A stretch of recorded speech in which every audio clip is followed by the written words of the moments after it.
H D Kumaraswamy ರೋಚಕೆದಿದ್ದಾರೆ D K brothers ವಿರುದ್ಧ. ನಮ್ಮ ವಿರುದ್ಧ ಮಾತಾಡಿ ತಡ್ಕತೀವಿ. ಪಾಪ ಪುಣ್ಯಾತ್ಮ ಡಾಕ್ಟರ್ ಮಂಜುನಾಥ್ ವಿರುದ್ಧ ಮಾತಾಡ್ತಿರಲ್ಲ, ಏನಾಗಿದೆ ನಿಮಗೆ? ನಿಮ್ಮ ಗರ್ವ, ಅಹಂಕಾರ, ದುರಹಂಕಾರಕ್ಕೆ ಜನ ಉತ್ತರ ಕೊಡ್ತಾರೆ. ನಮಗೆ ಬೈರಿ, ಡಾಕ್ಟರ್ ಬಗ್ಗೆ ಮಾತಾಡುವಂಥ ಯೋಗ್ಯತೆ ಅರ್ಹತೆ ನಿಮಗಿಲ್ಲ. ಎಷ್ಟು ಮನೆ ಹಾಳು ಮಾಡಿದ್ದೀರಾ ನೀವು ಅಂತ ಡಿ ಕೆ ಬ್ರದರ್ಸ್ ವಿರುದ್ಧ ಕುಮಾರಸ್ವಾಮಿ ರೋಚಕೆದ್ದು ಮಾತಾಡಿದ್ದಾರೆ. ಎಷ್ಟು ಮನೆ ಹಾಳು ಮಾಡಿದ್ದೀರಾ ನೀವು? ನಮಗೆ ಬೈರಿ, ಡಾಕ್ಟರ್ ವಿರುದ್ಧ ಯಾಕೆ ಮಾತಾಡ್ತೀರಿ? ಯಾವ ಯೋಗ್ಯತೆ ಇದೆ ನಿಮಗೆ ಅಂತ ಡಿ ಕೆ ಬ್ರದರ್ಸನ್ನು ವಾಗ್ದಾಳಿ ಮಾಡಿದ್ದಾರೆ ಎಚ್ ಡಿ ಕುಮಾರಸ್ವಾಮಿ. ಹೌದು, ಡಾಕ್ಟರ್ ಹೃದಯವಂತ, ಎಳ್ಳಷ್ಟು ಕಪ್ಪು ಚುಕ್ಕೆ ಇಲ್ಲದಂಥ ಮನುಷ್ಯ. ಒಂದು ಸರ್ಕಾರಿ ಸಂಸ್ಥೆಯನ್ನು ಹೇಗೆ ಜನ ದೇವಸ್ಥಾನಪ್ಪ ದೇವರು ಅಂತ ಪೂಜೆ ಮಾಡ್ಬೋದು ಒಬ್ಬ ವ್ಯಕ್ತಿಯನ್ನಂತ ತೋರಿಸ್ಕೊಂಡಂಥ ವ್ಯಕ್ತಿ. ಆರೋಗ್ಯ ಕ್ಷೇತ್ರದಲ್ಲಿ ಮಹಾಕ್ರಾಂತಿ ಮಾಡಿದಂಥ ವ್ಯಕ್ತಿ ಡಾಕ್ಟರ್ ಮಂಜುನಾಥ್. ರಾಜಕೀಯ ಕ್ಷೇತ್ರದಲ್ಲೂ ಕ್ರಾಂತಿ ಮಾಡೋಕ್ಕೆ ಬರ್ತಿದ್ದಾರೆ. ಆ ಪುಣ್ಯಾತ್ಮನಿಗೆ ಯಾಕೆ ಬೈತೀರಿ ಅನ್ನೋದು ಹಲವರ ಮಾತು. ಕುಮಾರಸ್ವಾಮಿ ಕೂಡ ಅದನ್ನು ಹೇಳಿದ್ದಾರೆ. ನಮ್ಗೆ ಬೈರಿ, ನಾವು ರೆಡಿ, ಅರಗಿಸ್ಕೊತೀವಿ ನಾವು. ಯಾವ ಯೋಗ್ಯತೆ ಇದೆ? ಅಹಂಕಾರ, ಗರ್ವ ನಡೆಯಲ್ಲ, ಉತ್ತರ ಕೊಡ್ತಾರೆ ಜನ ಅಂತ ಹೇಳ್ತಾ ಇದ್ದಾರೆ. ಬಟ್ ಗ್ರಾಮಾಂತರ ಮತ್ತಷ್ಟು ರೋಚಕ ಆಗ್ತಿದೆ, ರಣರೋಚಕ.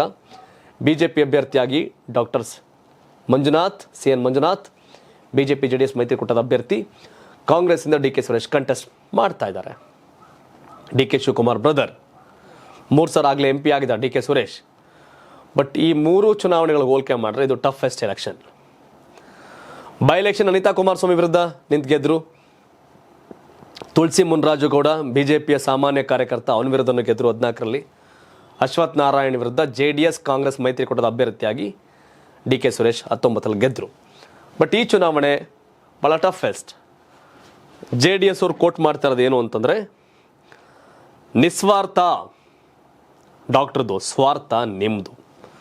ಸೇವೆ ಡಾಕ್ಟ್ರದು, ಸುಲಿಗೆ ನಿಮ್ಮದು. ಒಳಿತು ಡಾಕ್ಟ್ರದು, ಕೆಡುಕು ನಿಮ್ಮದು ಅಂತ doctor Manjunath versus D K Suresh ನಡುವಿನ ಈ ಚುನಾವಣಾ ಕಾಳಗಕ್ಕೆ ತಮ್ಮದೇ ಆದಂಥ ವ್ಯಾಖ್ಯಾನ ಕೊಟ್ಟು ಟ್ವೀಟ್ ಮಾಡೋರು JDS ಅವರು. ಬಟ್ ಜನ ಬರೀತಾರೆ ಶರ ಏನು ಮಾಡಬೇಕು ಅಂತ. ಯೋಗ್ಯ ಡಾಕ್ಟರ್ ಮಂಜುನಾಥ ಅಥವಾ ಡಿ ಕೆ ಸುರೇಶ?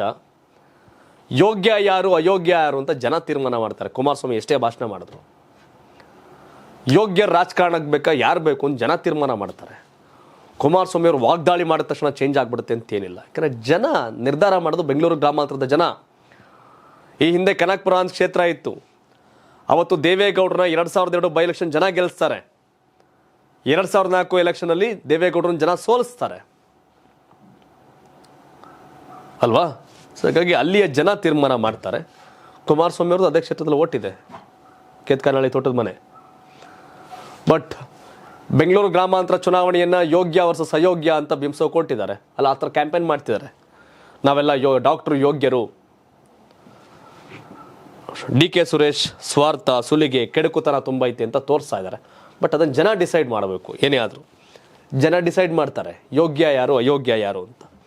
ನಿಮ್ಮ ಪ್ರಕಾರ ಬೆಂಗಳೂರು ಗ್ರಾಮಾಂತರ ಕ್ಷೇತ್ರದ ಸಂಸದ ಆಗಲಿಕ್ಕೆ ಯಾರಿಗೆ ಯೋಗ್ಯತೆ ಇದೆ, ಯಾರಿಗೆ ಅರ್ಹತೆ ಇದೆ, ಯಾರು ಪ್ರಾಮಾಣಿಕರು, ಯಾರು ನಿಷ್ಠಾವಂತರು, ಯಾರು ಒಳ್ಳೆಯವರು, ಯಾರು ಬೆಸ್ಟ್? ನಿಮ್ಮ ಅಭಿಪ್ರಾಯ ಕಾಮೆಂಟ್ ಮಾಡಿ ತಿಳಿಸಿ. ಧನ್ಯವಾದ. ಇದು ಕರ್ನಾಟಕ TV, ಕನ್ನಡಿಗರ ಧ್ವನಿ. ಹಾಗೆ ಯಾರಾಗಬೇಕು ಪ್ರಧಾನಿ? ನರೇಂದ್ರ ಮೋದಿಯವರ, ರಾಹುಲ್ ಗಾಂಧಿಯವರ? ಕಾಮೆಂಟ್ ಮಾಡಿ. ಧನ್ಯವಾದ. ಇದು ಕರ್ನಾಟಕ TV, ಕನ್ನಡಿಗರ ಧ್ವನಿ.